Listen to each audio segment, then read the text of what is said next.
Hello. Today I begin a new series, hopefully a fairly short one. The last Kant series went on too long.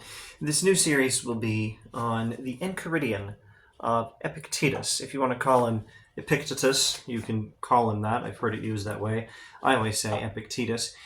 And the Enchiridion is his handbook. Enchiridion is handbook. That's what the word means. It's not to be confused with the Enchiridion of Augustine, the handbook of Augustine. Augustine has a handbook.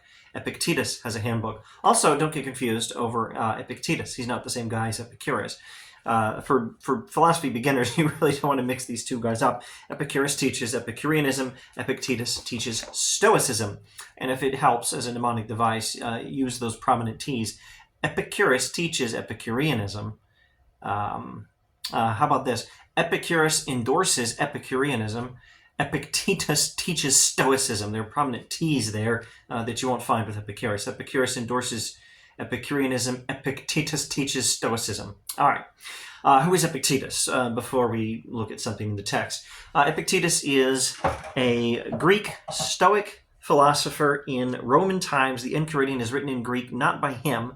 It's his words, or his teachings at least, written down by one of his followers named Arian, not to be confused with Arius, not to be confused also with Arianism. Arianism meaning, well, actually it can mean two things. It can refer to a people group, a particular form of racism, like Hitler's racism might be called Arianism. It can also refer to an early church heresy following Arius, who's a totally different thing, a totally different person. Arius, the early church bishop, or I think he was a bishop, and definitely a heretic. Arian is a totally different person, a Stoic person who wrote down the teachings of Epictetus. Epictetus was born a slave, died a free man, and that's quite enough of that. Let's get to the text. I'm using the public domain internet translation here by Elizabeth Carter. And for our purposes, after that introduction, I think just the first two paragraphs should be plenty. Epictetus says, some things are in our control and others not. Things in our control are opinion, pursuit, desire, aversion, and in a word, whatever are our own actions. Things not in our control are body, property, reputation, command, and in one word, whatever are not in our own actions. Note that what you choose to do, that's what's in your control. What you don't choose to do is not within your control, and vice versa. These are mutually exclusive.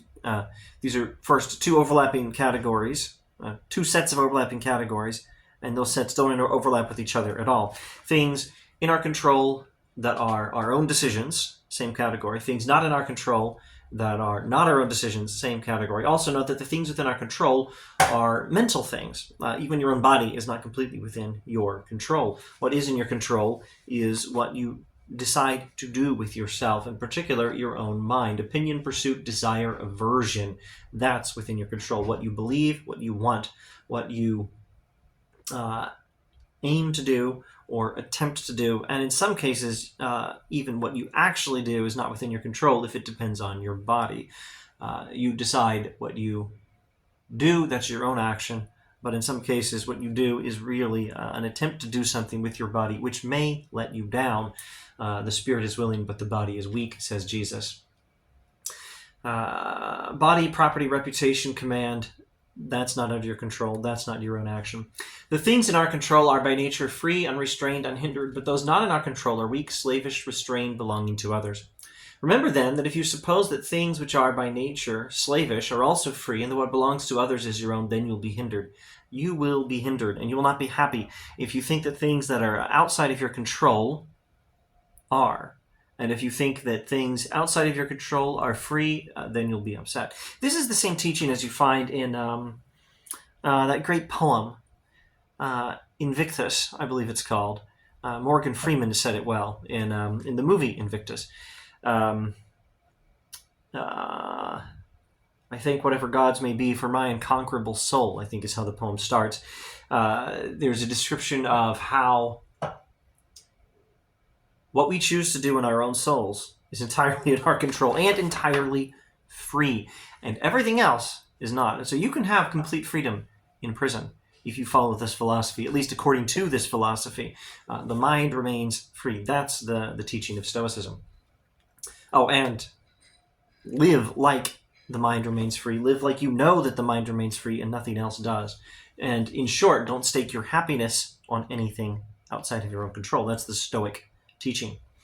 You will lament, you'll be disturbed, and you will find fault both with gods and men, but if you suppose that only to be your own, which is your own, and what belongs to others such as it really is, then no one will ever compel you or restrain you. Nothing can stop you if you only want that which only you control.